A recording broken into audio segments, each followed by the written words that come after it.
Und wirklich, schon die ersten Sonnenstrahlen haben die beiden gesehen zum Nussbaum wandern. Die Schildkröte hat sich das mal von einer Bekannten eine ganz besonders grosse Tasche ausgelehnt. Und da haben sie die gesammelten Nüsse reintun.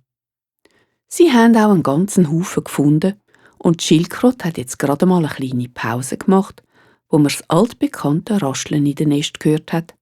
Und im gleichen Moment ist am Hund eine Nuss auf den Rücken gefallen. Au, au! Der hat sich mit einem lauten Geheul aus dem Staub gemacht und schon ist die Schildkröte vom Tiger gepackt. Ja, der war ganz zum Häuschen aus vor lauter Freude und ist mit ihr heimgestürmt. Sie ist gar nicht dazu gekommen, auch nur ein Wörtchen zu sagen. Der Hund war noch nicht weit weg, da sieht er, wie der Tiger die Schildkröte in seine neue Tasche steckt. Jetzt hat er natürlich schon ein paar schlechtes Gewissen gehabt und es war ihm klar, dass er seine Freundin auf irgendeine Art retten musste. Nur wie? Das hat er im Moment auch nicht gewusst.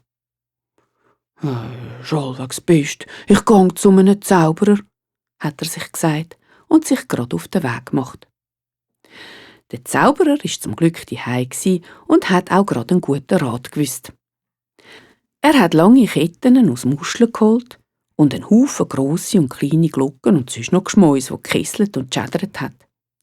Und all das hat er um den Hund herumgehängt, sodass man gar nicht mehr gesehen hat, wer drunter war.